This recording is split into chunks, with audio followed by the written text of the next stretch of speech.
करने के लिए थिएटर से बेहतर जगह कौन सी हो सकती है? नहीं? और नाटक ठीक शुरू होने से पहले से बेहतर समय भी कौन सा हो सकता है? कीजिए कीजिए। फेसबुक पर अपडेट देखना हो या इंस्टाग्राम पे कोई रील चेक करनी हो, व्हाट्सएप पे कोई कॉल वॉल, सब कर लीजिए। यकीन मानिए मैं डिस्टर्ब नहीं हो रहा हूं। दरअसल मुझे भी काम से ज्यादा बातें करना पसंद है, आपस की बात। मैं लेखक हूं, नाटकों का लेखक। नाटकों के ट्रांसलेशंस या एडेप्टेशंस ही तो लिखता हूं। कभी कभी दोस्त ड्रामा क्रिटिक शिकायत करते हैं कि यार कभी तो अपना भी लिखो, हिंदी का ओरिजिनल नाटक। लेकिन जब निगाह चारों तरफ घुमाता हूं तो देखता हूं कि और भाषाओं में कितना कुछ लिखा गया है जो शायद हिंदी में आया ही नहीं। तो दोस्तों, आज का सिलसिला जरा ऐसा ही है। हाँ, तो मुझे उम्मीद है आप लोगों ने अपने मोबाइल्स वगैरह ऑफ कर दिए होंगे, और नहीं किए तो प्लीज अभी कर लीजिए। और हाँ, नाटक के दौरान फोटोग्राफी और वीडियोग्राफी ना कीजिएगा, कॉपीराइट का मामला है। नाटक की कुल अवधि लगभग 90 मिनट, बीच में कोई मध्यांतर नहीं। तो लीजिए पेश है आपस की बात।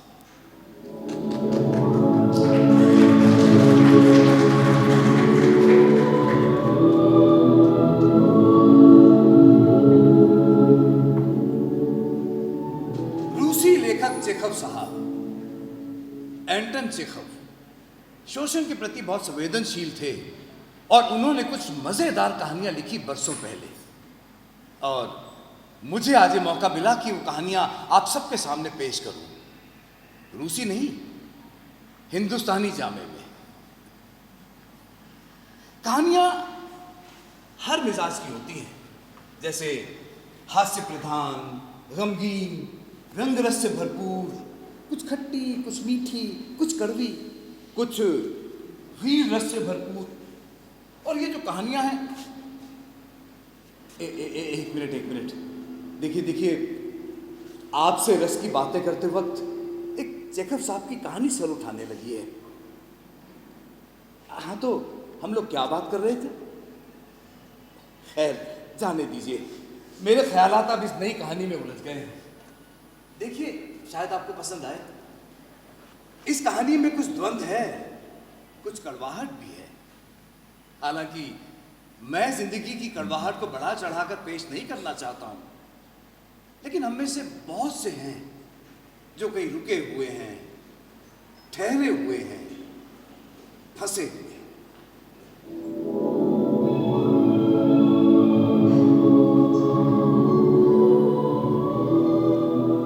एक अच्छे खाते पीते परिवार के नौजवान आया। गवर्नेंस का हाल देखिए। नाम मिली, कहां बच्चों की देखभाल, पढ़ाई लिखाई।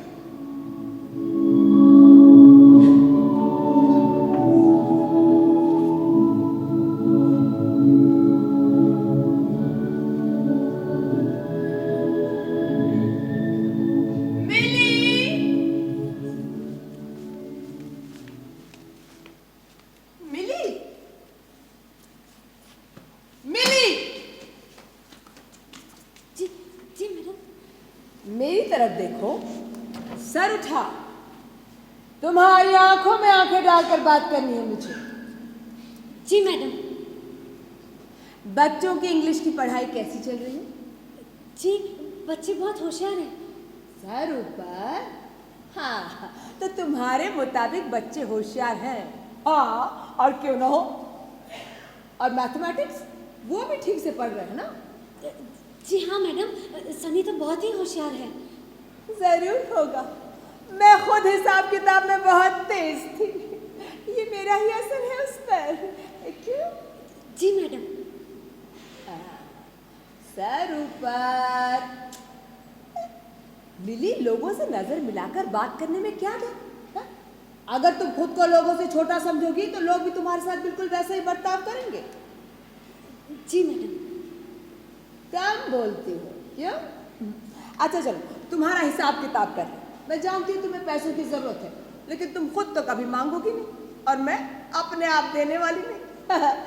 तो हमने 12,000 रुपये महीना तय किया था, 12,000, ठीक? जी 15,000 मैडम।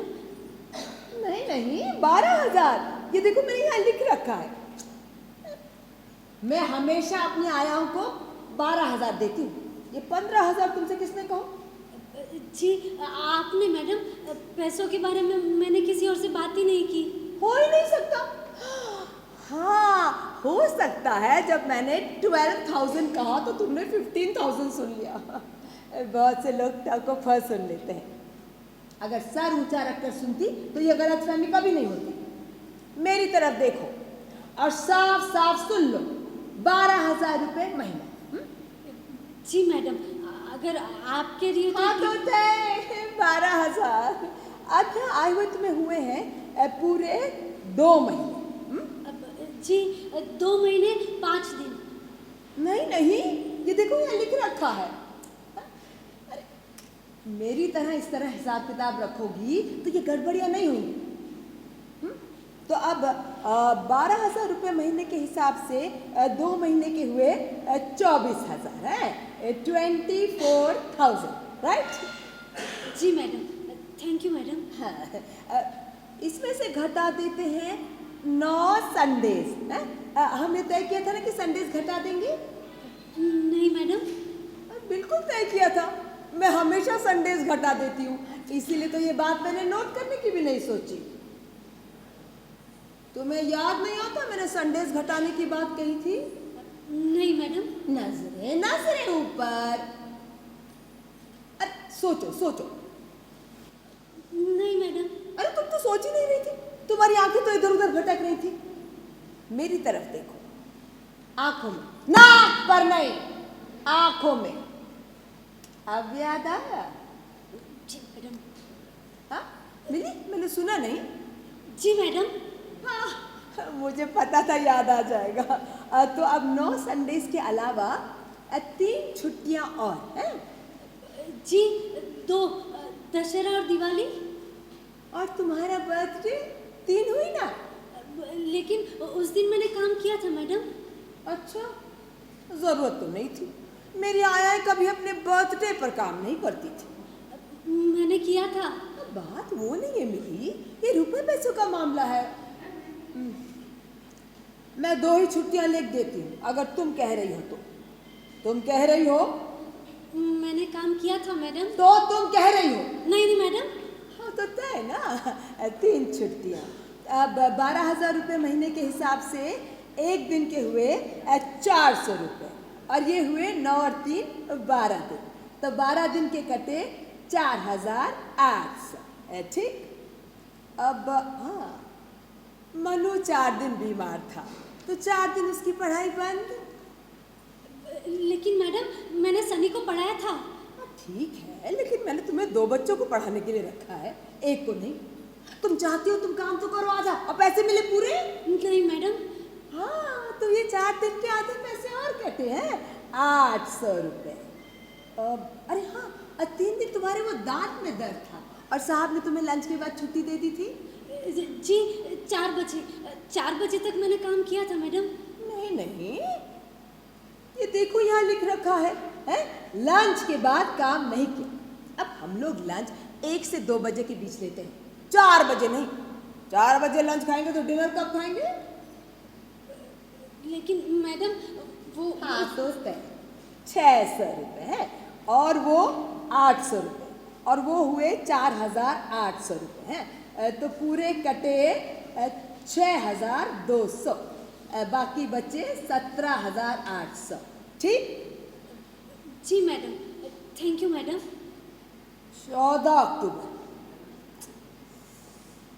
तुमने कप और प्लेट तोड़ दिया। सिर्फ प्लेट मैडम। प्लेट के बदले के बगैर कप का कोई मतलब होता है? 600 रुपये।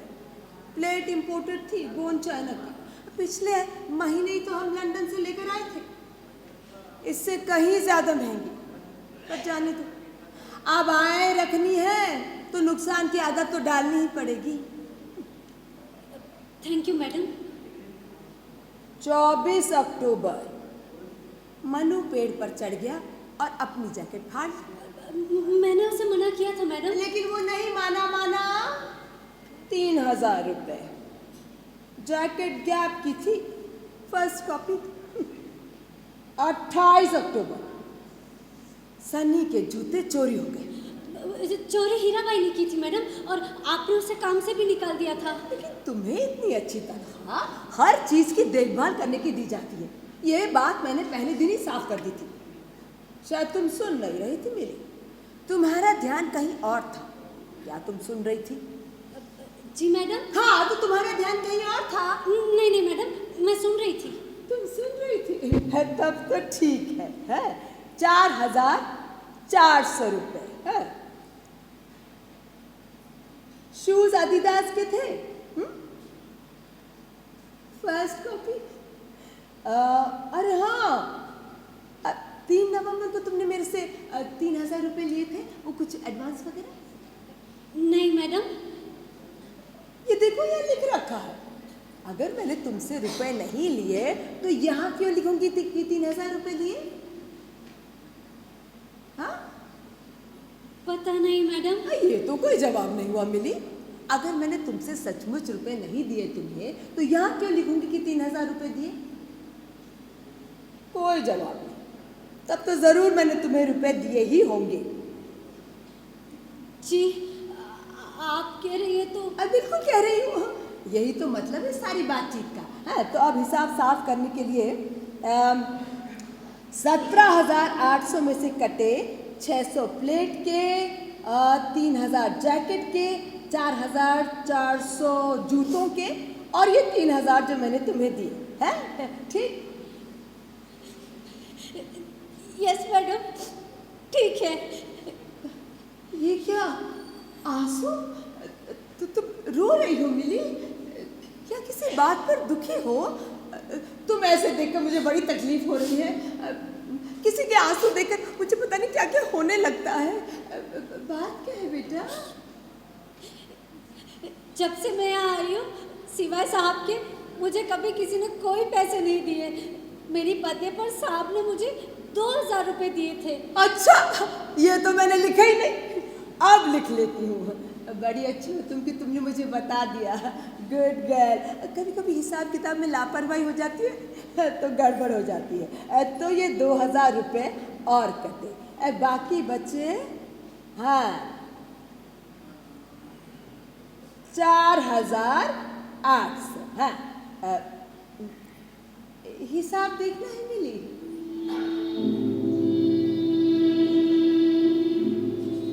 नहीं मैडम, ठीक है। हाँ, ये लो तुम्हारी 2 महीने की तनख्वाह है। पूरे 4800। लो, गिन लो। नहीं मैडम, ठीक है। नहीं, रुपए पैसों का मामला है, गिन लो, गिनो।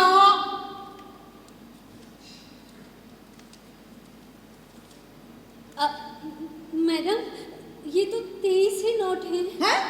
तुमने एक नोट कहीं गिरा दिया होगा, देखो यही होगा कहीं। नहीं मैडम, मैंने नहीं गिराया, सच। अबे मेज पर तो है ना, और मैंने तुम्हें गिनकर 200 रुपए के 24 नोट दिए थे। हैं? देखो फर्श पर देखो कहीं। नहीं मैडम, ठीक है। हाँ तो ठीक है, अब ढूंढने पर नहीं मिला तो अगले महीने इस बारे में डिस्कस कर लेंगे। हाँ, ओके। जी मैडम, थैंक यू मैडम, आप बहुत अच्छी हैं। मिली, तुमने मुझे थैंक्स क्यों कहा? पैसों के लिए मैडम। पैसों के लिए? तुम्हें पता भी है मैंने क्या किया है? मैंने तुम्हारे साथ बेईमानी की है, तुम्हें बेवकूफ बना के तुम्हें लूटा है। ये देखो, इस कॉपी में मैंने कुछ भी नहीं लिख रखा, जो मन में आता गया कहती गई। तुम्हें 32,500 रुपए देने के बजाय मैंने तुम्हें सिर्फ 4,600 रुपए दिए, फिर भी तुम मेरी शुक्रगुजार हो, थैंक्स कह रही हो, क्यों? और जगह पर तो मेरे काम के बदले में कभी किसी ने एक पैसा भी नहीं दिया। तब तो उन्होंने तुम्हारे साथ मुझसे भी ज्यादा बेईमानी की। मैं तो सिर्फ एक मजाक कर रही थी, सिर्फ तुम्हें समझाने के लिए। तुम जरूरत से ज्यादा भोली और भरोसा करने वाली हो, और आजकल की दुनिया में ये बहुत खतरनाक है। ला, वो रुपए मुझे वापस दो। लाओ। ये रही तुम्हारी 2 महीने की तनख्वाह, पूरे 32,500 रुपए। लो, ले लो।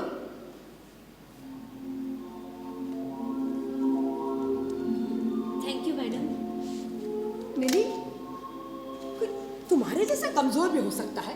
बेजान, तुम अपने हक के लिए लड़ती क्यों नहीं, कुछ करती क्यों नहीं? इस जुल्म और बेइंसाफी के खिलाफ आवाज क्यों नहीं उठाती? अच्छा, क्या सचमुच को इतना मासूम और छल कपट से परे हो सकता है? इतना, मेरी साफ गोई के लिए माफ करना, कोई इतना बुद्धू भी हो सकता है? हाँ मैडम, हो सकता है।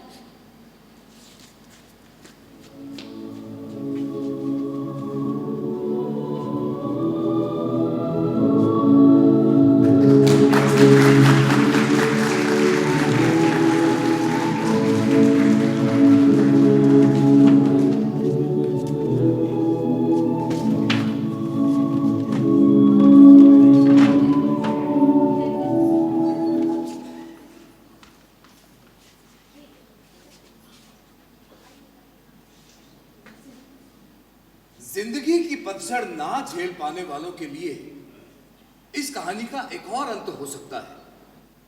हो सकता है क्या? है बहार।